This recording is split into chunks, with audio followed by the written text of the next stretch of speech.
Hola profesor, ¿qué tal? Mi nombre es Antonio de Jesús Peña Ávila del octavo E de la Ingeniería Mecatrónica. Bien, en este video voy a explicar lo respectivo a la evidencia en cuanto a la investigación de los métodos numéricos. Bien, inicialmente como introducción tenemos lo que son los métodos numéricos. ¿Qué son los métodos numéricos? Los métodos numéricos son aplicaciones de algoritmos por las cuales es posible formular y solucionar problemas matemáticos usando operaciones aritméticas menos complejas. Estos también se le conocen como métodos indirectos. Bien, el análisis numérico idealiza y concibe métodos para aprobar de forma eficiente las soluciones de problemas expresados matemáticamente. Ahora bien, el objetivo principal del análisis numérico o métodos numéricos es encontrar soluciones aproximadas para problemas complejos. Un método numérico es un algoritmo que intenta resolver una operación matemática compleja, como ya se mencionó, en un ordenador. Por otro lado, el concepto de algoritmo como tal, que es, bien, un algoritmo es un grupo finito de operaciones organizadas y ordenadas que permite solucionar un cierto problema. Este se trata de una serie de instrucciones o reglas establecidas que, por medio de una sucesión de capas, permiten acercarse uno al resultado real. Los motivos por los cuales se usa un método numérico en vez de intentar una solución analítica pueden ser varios. Tenemos tres principales. El primero, el problema es muy complejo y no se puede encontrar una solución analítica en la práctica. Dos, el problema no tiene solución analítica conocida, pero puede resolverse de manera numérica. Y tres, el tamaño de la solución lo hace impracticablemente para resolver a mano, ya que esta solución podría ser demasiado larga y podríamos perder demasiado tiempo. Ahora, el objetivo del análisis numérico o métodos numéricos es obtener un método para resolver un problema matemático en un ordenador, como ya se mencionó. Hay que tener en cuenta que el ordenador solamente es capaz de realizar operaciones matemáticas sencillas y, sobre todo, que los ordenadores usan un sistema discreto de representación de la información. Ahora, en el desarrollo de un método numérico hay que tener en cuenta, por tanto, dos aspectos fundamentales. El primero, es necesario traducir el problema a operaciones elementales o mejor conocidas como operaciones aritméticas. El segundo, es necesario controlar el error producido por una aproximación para que el algoritmo sea estable y genere una solución cercana a la realidad deseada. Pasando a lo que es la implementación de un método numérico para la resolución de integrales, ya como tal, inicialmente tenemos que saber qué es una integral, ¿no? O qué es la integral. Bien, la integración es un concepto fundamental del cálculo y del análisis matemático. Básicamente, una integral es una generalización de la suma de infinitos sumandos infinitesimalmente pequeños, una suma continua, como tal. La integral es la operación inversa a la diferencial de una función. La diferencial la conocemos de otra forma llamada como la derivada. Tenemos nuestra primera figura, que es la representación en un plano cartesiano de la integral definida, donde pues la integral definida de una función representa el área limitada por la gráfica de la función en un sistema de coordenadas cartesianas con signo positivo cuando la función evidentemente toma valores negativos y signo negativo cuando esta evidentemente toma valores negativos. Ahora pasando a la integración numérica como tal. ¿Qué es la integración numérica? La integración numérica constituye una amplia gama de algoritmos para calcular el valor numérico de una integral definida y, por extensión, el término se usa a veces para describir algoritmos numéricos para resolver ecuaciones diferenciales. El término cuadratura numérica se podría decir que es un sinónimo de lo que es la integración numérica, especialmente si se aplica a integrales de una dimensión, a pesar de que para el caso de dos o más dimensiones, o sea, lo que conocemos como integral múltiple, también se llega a utilizar. Pasando a los métodos de integración numérica, tenemos tres o fueron tres los que yo encontré o establezco en este PDF o en este trabajo. El método del trapecio, los métodos de Simpson, y los métodos de Simpson, que es el método de Simpson un tercio y el método de Simpson perdón, 3/8. Bien, en cuanto al método de trapecio, pues en matemáticas la regla del trapecio es un método de integración numérica, es decir, un método, un método para calcular aproximadamente el valor de la integral definida. Tenemos nuestra figura 2, que representa la función f de x, que es la que está en azul, donde es aproximadamente a la o por la función lineal que está en rojo. La regla del trapecio se basa en aproximar el valor de la integral de una función f de x por el de la función lineal que pasa a través de los puntos a, f de a y b, f de b. La integral de esta es igual al área del trapecio bajo la curva o bajo la gráfica de la función lineal. Entonces se sigue que tenemos una integral definida desde a hasta b de una función f de x que es igual a la resta de b menos a por, en la parte del numerador, una función de a más, una función de b sobre 2, donde el término de error corresponde a la resta de una fracción donde en el numerador tenemos el cubo de la resta de b menos a sobre 12 por una función por sigma, me parece que se llama esta letra. Sigma, creo que sí. Siendo sigma un número perteneciente al intervalo AB. Ahora bien, bueno, el error, ¿qué es el error? El error es aquello que realiza un algoritmo o que tiene un algoritmo presente para acercarse a un valor más real en cuanto a lo deseado. Ahora, pasando a la regla de Simpson. Pues además de aplicar la regla del trapecio con segmentos cada vez más finos, otra manera de obtener una estimación más exacta de una integral es la de usar polinomios de orden superior para conectar estos puntos. Entonces, a las fórmulas resultantes de calcular la integral bajo estos polinomios se les llama las reglas de Simpson. Tenemos dos, la regla de Simpson de un tercio y la regla de Simpson de 3/8. La regla de Simpson de un tercio resulta cuando se sustituye un polinomio de segundo orden en la ecuación. Y tenemos una ecuación muy parecida a la que tenemos en la parte de arriba. Bien, si A y B se denominan como x sub 0 y x sub 2 y f sub 2 de x o una función, esta se representa mediante un polinomio de Lagrange de segundo orden. Para entender más lo que es un polinomio de Lagrange, pues en análisis numérico el polinomio de Lagrange lo que hace es una forma de representar un polinomio que interpola un conjunto de puntos dado por algo. Un polinomio de Lagrange se le conoce como interpolación polinómica de Lagrange, dado que existe un único polinomio interpolador para un determinado conjunto de puntos. Entonces resulta la integral que es esta de aquí. Después de integrar y reordenar los términos, resulta la siguiente ecuación donde tenemos nuestra y, que es igual a la resta de b menos a, por una fracción donde en el numerador tenemos tres funciones con sus respectivas x sub 0, x sub 1 y x sub 2, partido entre 6, donde la 6 es el número de particiones respecto a la regla de Simpson. Ahora bien, pasando a lo que es la regla de Simpson 3/8, como ya lo observamos, la regla de Simpson o fórmula de Simpson solo es válida y utilizable en el caso de que se haya subdividido, perdón, el intervalo de integración en un número de franjas tal que la cantidad de puntos resultantes sea impar. Esto sucede cuando el número de franjas aludido es par. Entonces, Simpson desarrolló también una fórmula utilizable en el caso de que el número de franjas n sea impar, que en este caso es esta regla de 3/8. De manera similar a la derivación de la regla del trapecio y a la regla de Simpson de un tercio, se ajustan polinomios de Lagrange de tercer orden a 4 puntos a integrar.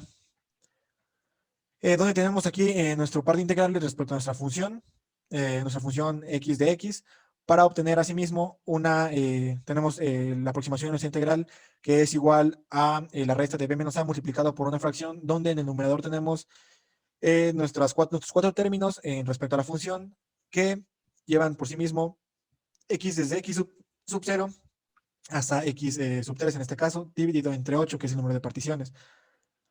Ahora bien, tenemos nuestro código de integración numérica del software de MATLAB, donde aquí tenemos el código, pero mejor lo vamos a explicar desde el software.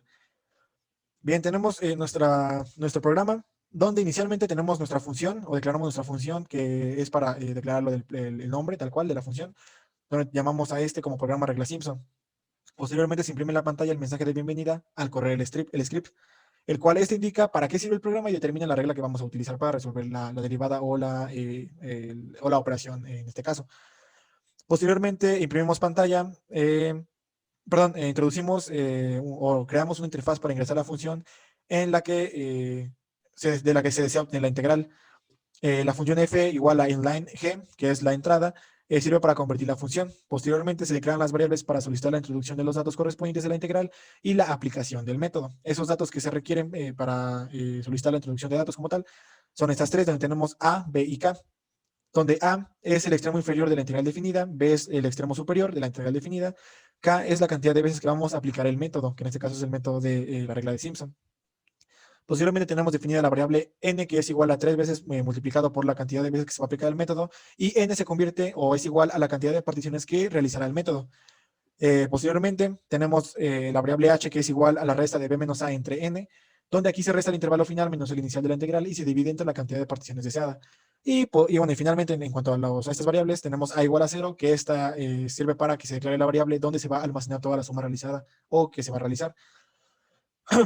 Posteriormente, tenemos el inicio de nuestro ciclo for, donde se declara la variable y con un valor de 1 hasta k, donde, como ya se mencionó, k es la cantidad de veces que se va a aplicar el método. Y pues posteriormente se coloca la fórmula propia del método Simpson, que es esta que tenemos en esa parte de acá. Y ya para finalizar, se lanza una impresión de pantalla donde se muestra el valor aproximado de la integral con su valor flotante y su variable a, que es donde se almacena la suma. Ahora corremos este programa para demostrar su funcionamiento. Tengo aquí un ejemplo ya preparado, donde tenemos una integral definida desde 0 hasta 1 de x cuadrada menos 4x más 3 de x. Entonces tenemos la ecuación que es x cuadrada menos 4 por x más 3.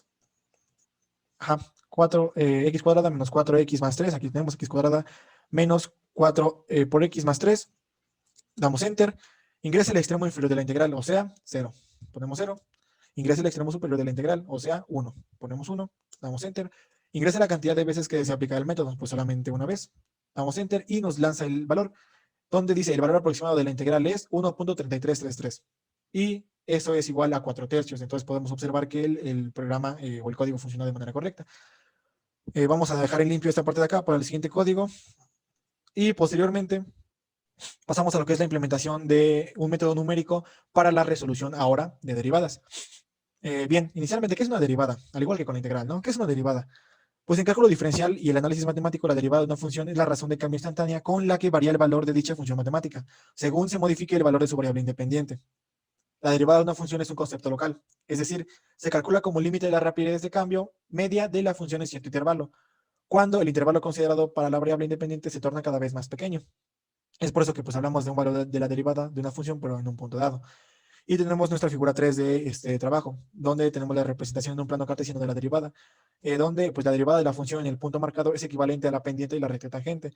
Entonces, la gráfica de la función está dibujada en rojo, que es esta donde es y igual a f de x, y la tangente a la curva está dibujada en verde, que es esta parte de acá, y pues el eje x y el eje y. Pasando con lo que es la derivación numérica, tenemos que esta es una técnica de análisis numérico para calcular una aproximación a la derivada de una función en un punto utilizando los valores y propiedades de la misma. Las fórmulas de derivación numérica son importantes en el desarrollo de algoritmos para resolver problemas de contorno de ecuaciones diferenciales ordinarias y ecuaciones derivadas parciales. Pasando como métodos ya, métodos más, o entrando como tal a los métodos de derivación numérica, inicialmente tenemos el método de derivación numérica llamado la aproximación de Taylor. Esta plantea la obtención de las derivadas de cualquier orden en un punto a partir del desarrollo de Taylor de la función en otros puntos. Este proceso consta de, primero, desarrollar en serie en los puntos conocidos en torno al valor deseado. 2. Combinar las expresiones anteriores, anulando todos los elementos o términos posibles. Y 3. Obtener la expresión final de la fórmula y el error siempre y cuando este se nos sea posible obtener. Ahora, considerando una función f de x de la cual se conoce un conjunto discreto de valores x sub 0, f sub 0 o x sub 1, f sub 1 hasta x sub n, f sub n, o sea, infinitos, bueno, un número muy grande. El problema es que pues aquí vamos a tener que abordar el hecho de calcular la derivada de la función en un punto x que en un principio no tiene por qué coincidir con alguno de los que figuran en los datos que estamos disponiendo o que tenemos al tanto, perdón. Entonces, la forma más sencilla de resolver el problema de la diferenciación numérica consiste en estimar la derivada utilizando fórmulas obtenidas mediante la aproximación de Taylor, que es este método, donde se le denominan fórmulas de diferencias finitas. Entonces, por definición, sabemos que la derivada de una función va a ser igual a la derivada de una función, en este caso, f derivada de x, que va a ser igual al límite desde h hasta 0, de una fracción donde en el numerador tenemos una función x más h menos la función f de x, entre h donde h es el número de particiones.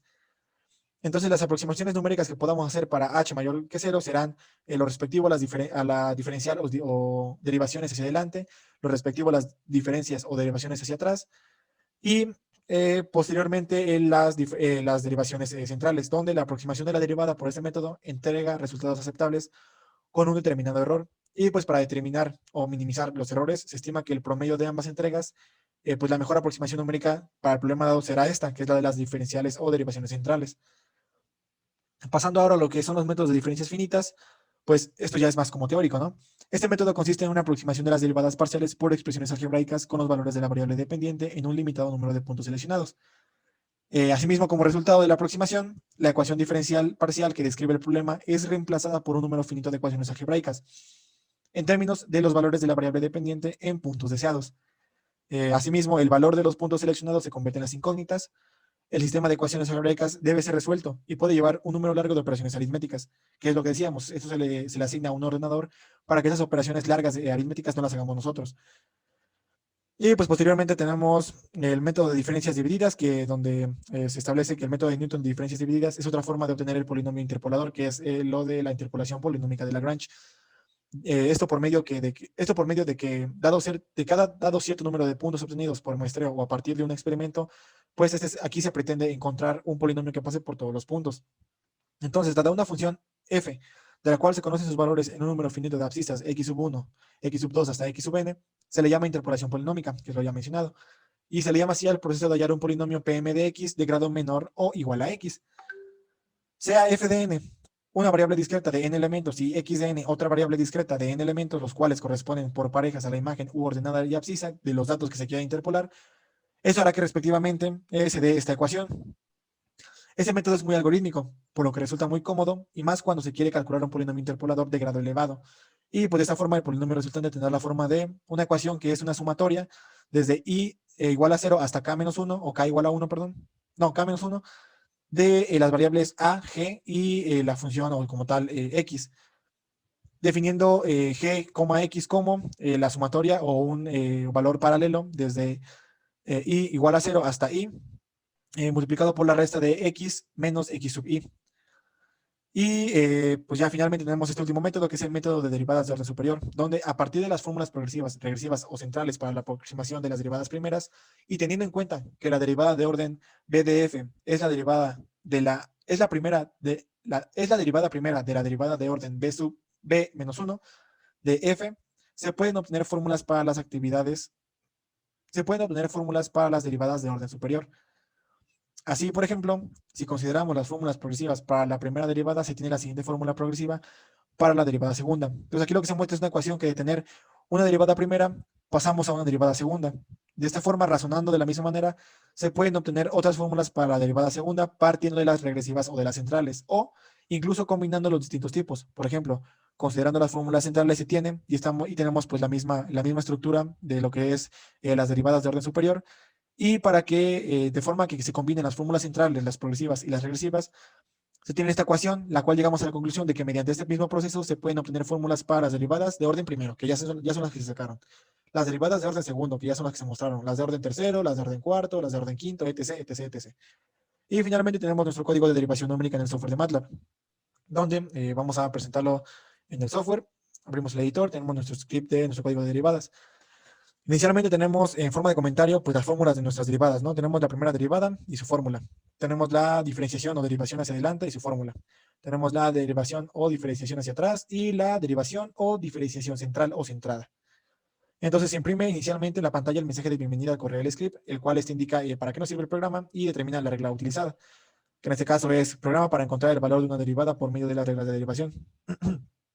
Después se declara lo que es nuestra variable simbólica, que en este caso solamente es x. Después se declaran las variables para solicitar la introducción de los datos correspondientes a la derivada y la aplicación del método. Donde pues aquí tenemos, aquí vamos a introducir nuestros datos, donde se ingresa la función para evaluar y se ingresa el valor de h, donde h es el número de particiones. Para finalmente, pues que nos dé un resultado, el programa o el algoritmo como tal, de D1, perdón, que representa la diferenciación hacia atrás. D2, que representa la diferenciación hacia adelante. D3, que representa la diferenciación central, y finalmente la DV, que representa las diferenciales o las respuestas en forma de vector lineal. Entonces, para comprobar esto, vamos a correr nuestro programa. Vamos a poner pues una función simple, entre comillas simples, seno de x, cerramos comillas, enter. Se establece lo que es la función en línea como tal, f de x es igual a seno de x. Ingresar el valor de h, pues le ponemos 1, y nos da el valor de la primera derivada, de la diferenciación hacia atrás, hacia adelante, y la diferenciación central, para finalmente poner estos valores en forma de derivada vector, que es un vector lineal con los tres valores. Entonces eso sería pues todo en cuanto a los programas. Y ahora, pasando a lo que es el algoritmo o los diagramas de flujo, pues tenemos nuestros dos diagramas de flujo. El primero, que es el diagrama de flujo en cuanto a la integración numérica MATLAB, tenemos inicialmente nuestro inicio. Procedemos a leer nuestras funciones, bueno, nuestras variables, que sería la función, nuestra variable a, b y k. Después imprimimos la pantalla con el mensaje de bienvenida ya mencionado, se ingresa la función, se establece esta función dada con la función inline, y empezamos a establecer también o denotar lo que es nuestros valores de h, donde h es igual a la resta de b menos a sobre n, donde b es el valor superior de la integral definida y a es el valor inferior.